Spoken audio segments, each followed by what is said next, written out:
Welcome back to the Let's Feed Africa, ladies and gentlemen. Yeah. Now I've been reading comments and wow. I haven't seen this much heat since the last time a transformer blew up in Lagos. My South African viewers, Mzansi, I hear you. You've been floating the comment sections saying, Gilbert, stop roasting our potholes and start talking about the people coming to see the potholes. Yeah, you're tired of Pan-African group chat where everyone wants the piece of South African pie, but nobody wants to come with their own recipes. I get you. So today we're talking about the great African migration, not the one with the wildebeest in Kenya. No, that one is organized. We're talking about the one where everyone is heading south, like South Africa is the only place in the world with a functional ATM and a social grant. Let's be honest, every other African leader stands at the UN and screams about African unity and the African dream. But the moment they step off the podium, the citizens are already at the border finding a way into Gauteng. It's like being invited to a wedding where the groom hasn't paid the lobola and the bride is already dating someone else. One commenter at UG, I don't want to waste my time spelling that, said, what were you doing with your independence 4 decades before South Africa?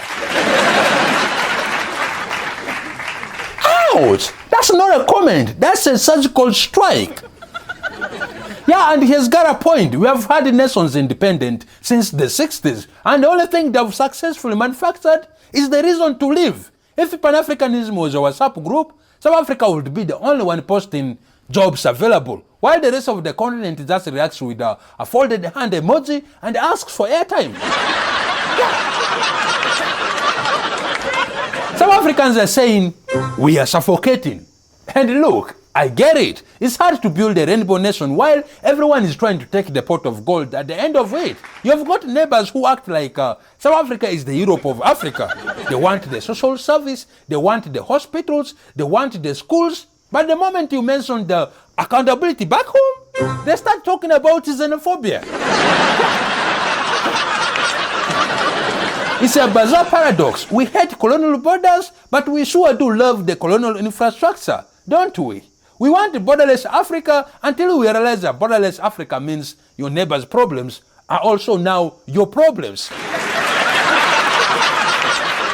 It's like having a One Africa party at your house, but you're the only one who bought the meat for the barai, while everyone else just brought their cousins and an empty Tupperware. And to my Nigerian brothers in the comments, calm down. You're calling yourself the giants of Africa. But even the giants needs to stay in their own backyard sometimes. You can't be a giant if you're constantly looking for a shortcut to Santon.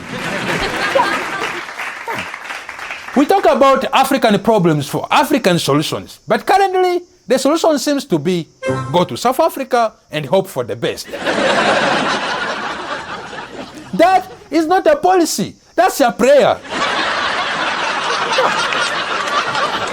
South Africa is like that one friend who actually finished their homework and now the whole class is trying to copy the answer while simultaneously talking behind them.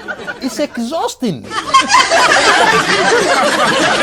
So here's the let's feed truth. You can't have a united Africa if the unity only moves in one direction. We need to stop measuring dicks, as one viewer eloquently put it, and start measuring our own GDPs back home. Because right now, the only thing we're uniting is a collective disappointment in our own leaders. But hey, that is just the feed. Don't report me, just subscribe. Or better yet, stay in your country and watch this via VPN so you don't use up Mzansi bandwidth. I'm Gilbert Drapari and I'm just smiling through the pain. Don't forget to subscribe. We'll be right back. Thank you.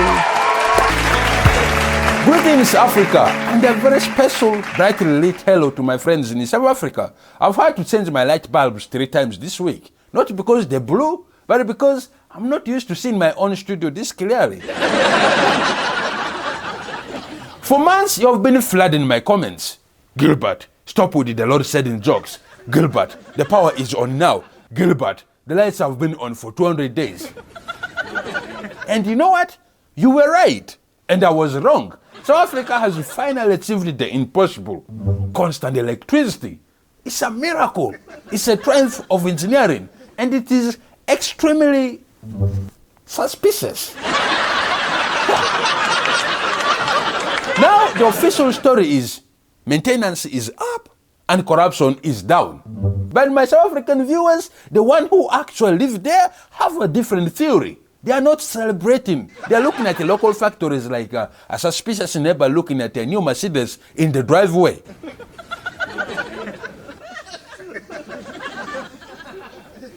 Yeah, because while your air conditioners are humming, the giant aluminum smelters are silent. The mines taking a very long lunch break. It turns out South Africa didn't just fix the grid. They just put the entire economy into low power mode. It's like when your phone is 2% and the screen dims, just so you can send one last WhatsApp message. Yeah, South Africa is currently a 60 million person iPhone 6 trying to make it to the end of the day. Diesel, hope and smelter sacrifice. Think about it. We have been told the grid is stable, but according to you guys in the comments, it's stable because the heavy industry is being paid not to work. Yeah, we have reached a level of peak South African logic. We can't have jobs because there's no power for the factory, but we have power at home to watch TikTok about how we don't have jobs. And let's talk about the diesel. Eskom is currently the world's biggest customer at the petrol station. They're buying enough diesel to run a small planet just so Trevor Noah doesn't make another candle joke. Yeah. I didn't know the influence was that expensive. You're spending billions just to spite a guy in a suit with a YouTube channel. That sounds like honor to me. Some of you say it is the election glow, that the lights will stay on exactly until the last ballot is counted and then click back to stage 6. Yeah, it's like Cinderella story, but instead of glass slipper, you get 2-hour window to cook the chicken. But really, the industrial nap is the ultimate flex. South Africa is saying to the rest of Africa, we are so rich and so advanced, we can afford to turn off our entire manufacturing sector just so we can keep the street lights on for the vibe. Yeah. And that is the main character energy. Meanwhile, Nigeria is watching like, wow, you guys get to choose which one stays on? That's amazing. What a dream. So enjoy the light, Mzansi. Charge your phone, use your air fryers, and keep telling me how outdated I am. But if you hear a giant snoozing sound coming from the direction of the mines, just know the economy is just taking a little nap just so you can finish this video. We'll be right back, and please be kind enough to subscribe to this channel if you haven't. Thank you. Welcome back to Let's Feed Africa, ladies and gentlemen. Tonight, I have a question. Why is it easier for me to fly to London to see a king that I don't even recognize than to visit my cousin in a neighboring country? Tonight, we're talking about the African passport.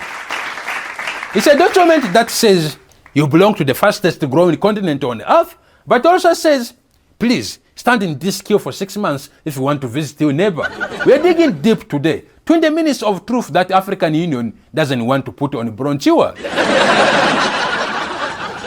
We talk about Pan-Africanism at every summit. We hug, we take photos, we wear the same colorful shirts, but the moment you land at an airport, where's your yellow fever card from 1994?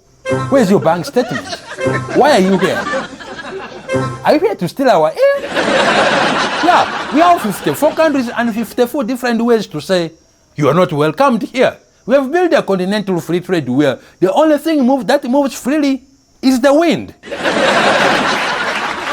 Some of you in the comment sections call South Africa the Europe of Africa. And honestly, the board officials believe it too. If you're coming from the north, they look at your passport like it's a suspicious piece of fan fiction. They call it visa on arrival. But in reality, it's an explanation on arrival, prayer on arrival, wait in a hotel room without a fan on arrival. Why are we keeping each other? Yeah, we're building smart cities, but we haven't figured out how to let the neighbor in to use the Wi-Fi. To go from West Africa to East Africa, why do I have to stop in Paris? Why am I eating croissant over Sahara just to get to a place that is 4 hours away? We're paying European taxes just to fly over our own backyard. Why? It is easier for a crate of French wine to enter Africa than it is for a Ghanaian businessman with a suitcase full of samples. Yeah, we have turned our borders into 55 chapter Find Your Own Adventure book where every ending is pay your bribe or go home. And then there are the digital nomad visas. Everybody wants the high-tech workers, but the moment you try to connect to the Wi-Fi, the signal is weaker than a politician's promise during an election year. You are trying to upload a spreadsheet in Zanzibar and the loading bar is moving slower than a visa application at the embassy. We want the world's talent, but we haven't even given our own neighbor the guest password. We have to talk about the yellow fever card. In some borders, this piece of paper is more valuable than your university degree. You can have a PhD in rocket science, but if your card is the wrong side of yellow, or if the stamp looks like it was made with potato in 1998, you are a biological threat to the nation. It is a health document that has become a tax document. So, your paper is expired. But I had the shot. Yes. But your paper has aged. Yeah, and to renew the paper, you must pay a paper aging fee of $50. So, why is it like this? Because we are still respecting lines drawn by men in Berlin who couldn't find the Niger River with a flashlight. Before 1884, a merchant could walk from Timbuktu to Cairo, and now? A grandmother in a neighboring village needs a biometric scan to visit her sister across the stream. Yeah, we have colonized ourselves more effective than Europeans ever could. The EU launched the single African passport years ago. It's like a unicorn. People say it exists, but nobody ever has a proof. Welcome back to the Let's Feed Africa. Now, I need to start with an apology. If you look at comments on my last video about South African superiority, you will see that I've been thoroughly schooled. Apparently, my Lord said in jokes are as old as the 2010 Vuvuzela. Yeah, viewer at Safer Pride 24 wrote, Gilbert, we haven't had Lord said in 2 years. Stop living in 2022. Yeah, and you know what? He is absolutely right. South Africans are now the vegans of energy world. They will tell you they have power within the first 5 seconds of meeting you. Hi, my name is Sifo. I'm a CrossFit enthusiast and my lights are currently on. Man, no one fucking asked you. Yeah, it's the next level of flex the rest of Africa isn't prepared for. Let's be honest, the rest of Africa is struggling to accept this. We have used stage 6 as a punchline for so long that we don't know what to talk about anymore. Nigeria is currently looking at South Africa like a jealous ex. Yeah, they're sitting in the dark in Lagos, fine operating in prayer saying, how can they have light? It's not natural. Give them 2 weeks, the grid will collapse. Why? We've turned into dirty neighbor who hopes your new car breaks down just so we can offer you a ride in our wheelbarrow. Yeah. And we miss the dark South Africa because it made our own darkness feel social. But have we all considered the tragedy of constant electricity? Huh? Imagine being a South African husband right now. You cannot use the power is out as an excuse for why you didn't iron your shirt or why you missed your mother-in-law's Zoom call. The pressure is immense. You actually have to see your family at dinner. No more romantic candlelit dinner by force. Now it's just a high-definition reality under 5,000 Kelvin LED bulbs.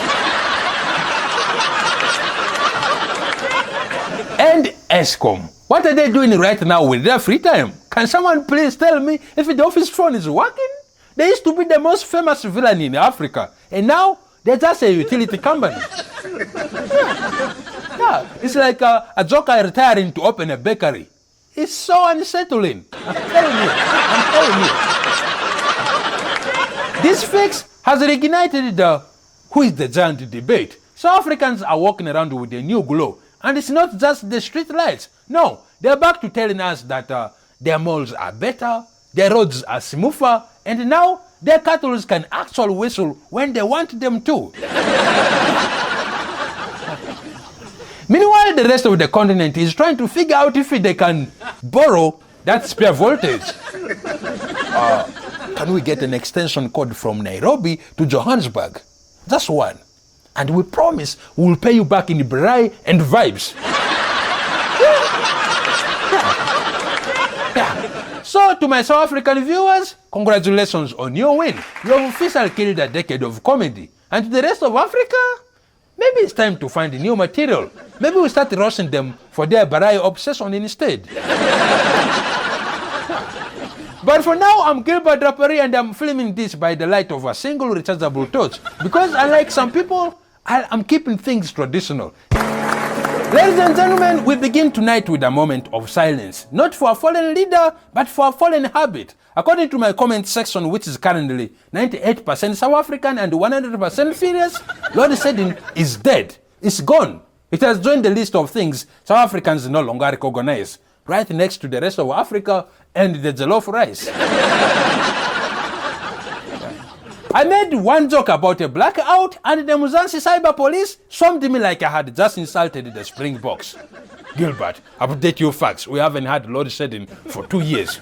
Gilbert, your jokes are older than the ANC. You guys are so defensive about your electricity, you would think you personally invented the electron.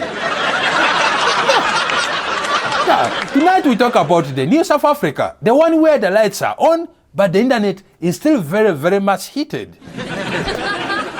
For the rest of us in Africa, watching South Africa fix their power problem is like watching your rich cousin finally get a job. We're happy for you, but we're also annoyed because you won't stop talking about it. You have officially transitioned from the country with the stage 6 blackout to the Europe of Africa, and you love it.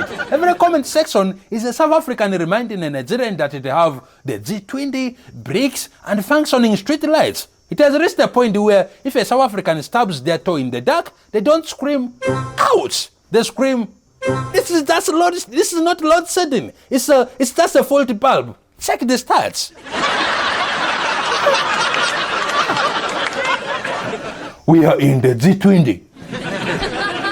Yes, we know. You host the military drills with Russia and China. You sell weapons to Europe. You took Israel to the ICC. We get it. You are the head prefect of the continent. But being the head prefect is hard when the rest of the class is using correction lamps to study for exams that you have read past. And then there is the beef. The beef is the only thing in Africa that's more consistent than corruption. Yeah, I saw a comment the other day from a South African saying, Nigeria and us should stop measuring dicks and get our affairs in order. So, this is Africa. Measuring dicks is our internal affairs. It's literally our primary export.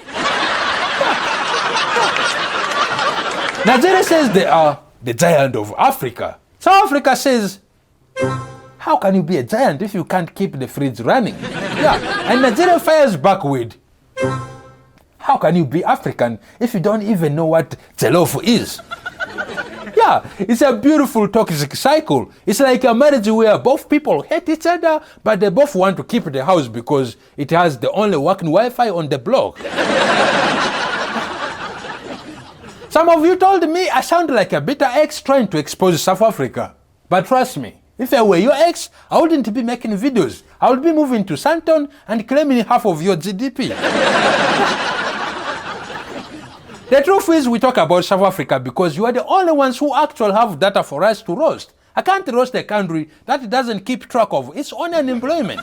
You guys have started South Africa. You provide us the ammunition. You're like the student who hands the teacher a cane and then says, I didn't do my homework, but here's exactly where it hurts. We love the confidence, the Mzansi energy. But remember, the reason the rest of Africa flocks to you isn't just because of your European malls. It's because deep down, we're all part of the same dysfunctional family. You just happen to be the sibling who moved out and now wears suits to a village meeting. So, to my South African brothers and sisters, I hear you. The lights are on. Eskom is the GOAT. You are the masters of the universe. Now, can we please go back to roasting Nigeria? They have had it too easy this week. Leave me a comment below. Tell me, is South Africa actually the Europe of Africa, or are you just one bad call shipping away from joining the rest of us in the dark? Please don't forget to subscribe. Also,